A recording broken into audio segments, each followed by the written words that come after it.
गुरु दक्षिणा। एक बार एक शिष्य ने विनम्रता पूर्वक अपने गुरुजी से पूछा, गुरुजी, कुछ लोग कहते हैं कि जीवन एक संघर्ष है, कुछ अन्य कहते हैं कि जीवन एक खेल है और कुछ जीवन को एक उत्सव की संज्ञा देते हैं।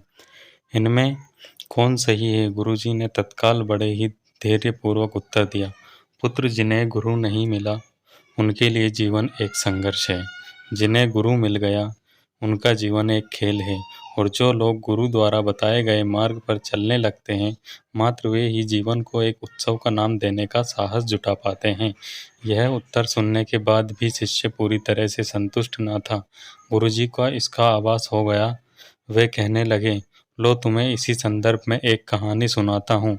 ध्यान से सुनोगे तो स्वयं ही अपने प्रश्न का उत्तर पा सकोगे।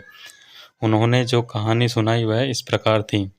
एक बार की बात है कि किसी गुरुकुल में 3 शिष्यों ने अपना अध्ययन संपूर्ण करने पर अपने गुरुजी से यह बताने के लिए विनती की कि उन्हें गुरु दक्षिणा में उनसे क्या चाहिए। गुरुजी पहले तो मंद मंद मुस्कुराए और फिर बड़े स्नेहपूर्वक कहने लगे, मुझे तुमसे गुरु दक्षिणा में एक थैला भर के सूखी पत्तियां चाहिए, ला सकोगे? वे तीनों मन ही मन बहुत प्रसन्न हुए, क्योंकि उन्हें लगा कि बड़ी आसानी से अपने गुरुजी की इच्छा पूरी कर सकेंगे। सूखी पत्तियां तो जंगल में सर्वत्र बिखरी ही रहती है। ये उत्साहपूर्वक एक ही स्वर में बोले, जी गुरुजी, जैसी आपकी आज्ञा। अब वे तीनों शिष्य चलते चलते समीपस्थ जंगल में पहुंच चुके थे, लेकिन यह देखकर कि वहां पर तो सूखी पत्तियां केवल एक मुट्ठी भर ही थी, उनका आश्चर्य का ठिकाना न रहा। वे सोच में पड़ गए कि आखिर जंगल में कौन सूखी पत्तियां उठा कर ले गया होगा। इतने में ही उन्हें दूर से आता हुआ कोई किसान दिखाई दिया। वे उनके पास पहुंचकर उनसे विनम्रता पूर्वक याचना करने लगे कि वह उन्हें केवल एक थैला भर सूखी पत्तियां दे दे। अब उस किसान ने उनसे क्षमा याचना करते हुए उन्हें यह बताया कि वह उनकी मदद नहीं कर सकता, क्योंकि उसने सूखी पत्तियों का ईंधन के रूप में पहले ही उपयोग कर लिया था। अब वे तीनों पास ही बसे एक गांव की ओर इस आशा से बढ़ने लगते हैं कि जो हो सकता है वहां उस गांव में उनकी कोई सहायता कर सके। वहां पहुंचकर उन्होंने जब एक व्यापारी को देखा तो बड़ी उम्मीद से उससे एक थैला भर सूखी पत्तियां देने के लिए प्रार्थना करने लगे, लेकिन उन्हें फिर से एक बार निराशा ही हाथ आई, क्योंकि उस व्यापारी ने तो पहले ही कुछ पैसे कमाने के लिए सूखी पत्तियों के बोने बनाकर दोने बनाकर बेच दिए थे। लेकिन उस व्यापारी ने उदारता दिखाते हुए उन्हें एक बूढ़ी माँ का पता बताया जो सूखी पत्तियां एकत्रित किया करती थी। पर भाग्य ने यहाँ पर भी उनका साथ नहीं दिया, क्योंकि वह बूढ़ी माँ तो उन पत्तियों को अलग अलग करके कई प्रकार की औषधियाँ बनाया करती थी। अब निराश होकर ये तीनों खाली हाथ ही गुरुकुल लौट गए।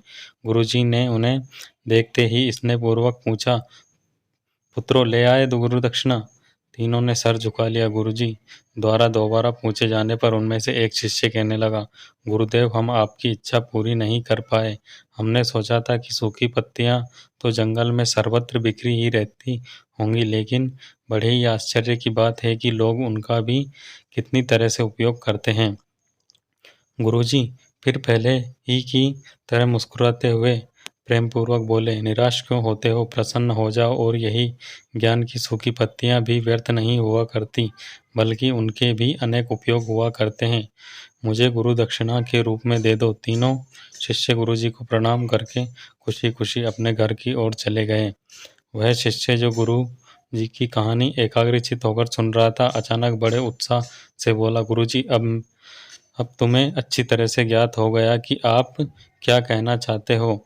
आपका संकेत वस्तुतः इसी ओर है, न कि जब सर्वत्र सुलभ सूखी पत्तियां भी निरर्थक या बेकार नहीं होती है, तो फिर हम कैसे किसी भी वस्तु या व्यक्ति को छोटा और महत्वहीन मानकर उसका तिरस्कार कर सकते हैं। चींटी से लेकर हाथी तक और सुई से लेकर तलवार तक सभी का अपना अपना महत्व होता है। गुरुजी भी तुरंत बोले, हाँ पुत्र, मेरे कहने का भी यही तात्पर्य है कि जब हम भी किसी से मिले तो उसे यथार्थ योग्य मान देने का भरकस प्रयास करें, ताकि आपस में स्नेह, सद्भावना, सहानुभूति एवं सही विष्णुता का विस्तार होता रहे और हमारा जीवन संघर्ष के बजाय उत्सव बन सके। दूसरे, यदि जीवन को एक खेल ही माना जाए तो बेहतर यही होगा कि हम निर्विक्षेप, स्वास्थ्य एवं शांत प्रतियोगिता में ही भाग लें और अपने निष्पादन तथा निर्माण को ऊंचाई के शिखर पर ले जाने का अथक प्रयास करें। अब शिष्य पूरी तरह संतुष्ट था। अंततः मैं यही कहना चाहता हूँ कि यदि हम मन, वचन और कर्म इन तीनों ही स्तरों पर इस कहानी का मूल्यांकन करें तो भी यह कहानी खरी ही उतरेगी।